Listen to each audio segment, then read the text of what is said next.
sponsored by Poetry Grenade. Poetry Grenade is 50% 80 proof vodka and 50% Diet Pepsi. It's also sponsored by Kellogg's Frosted Flakes in Pop-Tart.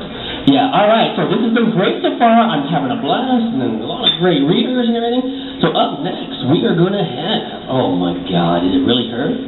We're going to have the Queen of Gary in Indiana. The Queen of Gary, Indiana. The one, the only, Michelle Quinn, or as I like to call her, Dr. Quinn. Let's give it up for Dr. Quinn. Come on. Hot glasses, hot glasses. All photo cups, hot black ring glasses.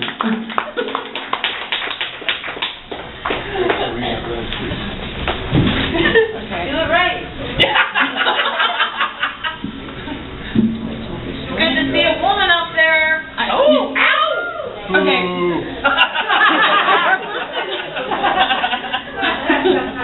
First and foremost, I should tell you guys I'm not a poet. I'm a reporter who's always got her face in her phone, as I've heard from these guys all weekend. So I will be reading from my phone, but I will be reading poetry from one of my very oldest and dearest friends, Kat Conway. She's amazing. And these particular poems, I happen to be around for, you know, all this stuff that she was going through, so I think they're pretty cool. Except for this first one. I can't tell you what it's called. So, it's called The Monsters. Linda comes each morning to take care of me. She takes tea for the builders with extra sugar, leaves cups in the sink for my mother. Her ruddy face contorts as I am dropped at her door for the day. She makes me cry, but her husband smiles behind his whiskers, eyes gleaming. He fills the bathtub as I pull the threadbare moss-green towel tighter around my naked body.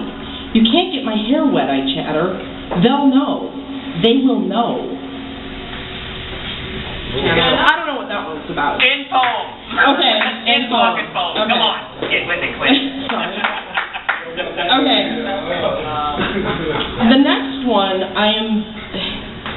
we were both on the school newspaper together, and this was the first guy in college that she was all crushed out about. And she was also kind of goth, so this kind of talks about the kind of girl that this guy wanted and the kind of girl that she was. Okay. It's called Inanna in Illinois.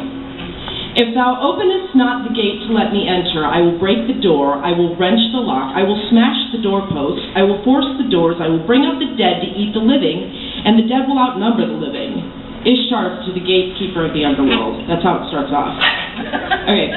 What you wanted was Inanna, sozzled goddess rolling up in a chariot Camaro, stinking of cheap beer and cheaper cigarettes, hair stiff from the scalp, acid-wash jeans tucked in fake leather boots.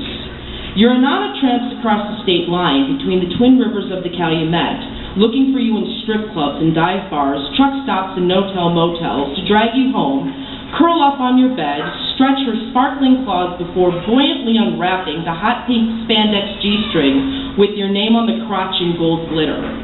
But what you got was a different Inanna. Instead of spreading her holy legs, wax temple welcoming, silicone hot from the tanning bed, body top from pole dancing, your Inanna rose from the underworld, sucked you into her squall, weeping rain from gray eyes like the eyes wild like the iron Atlantic, grist in her teeth and blood on her mouth.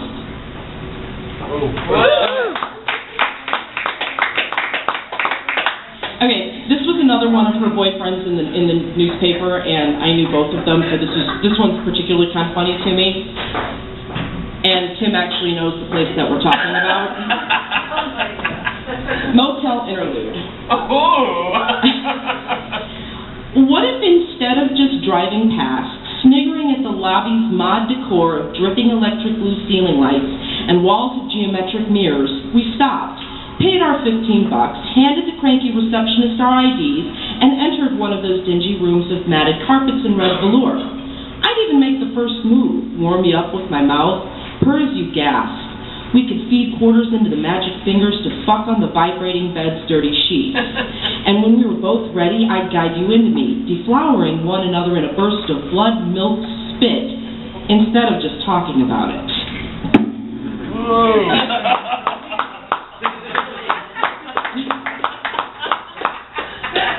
Okay.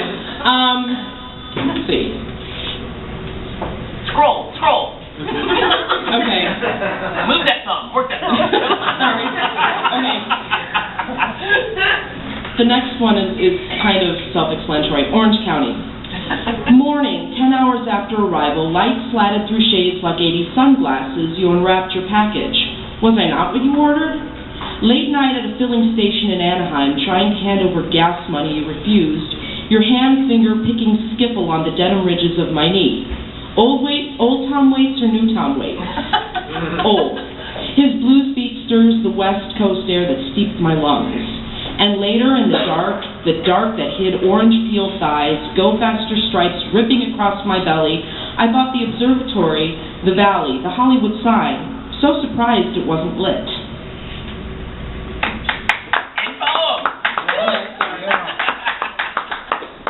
Okay, this last one's going to be kind of hard for me to read, so...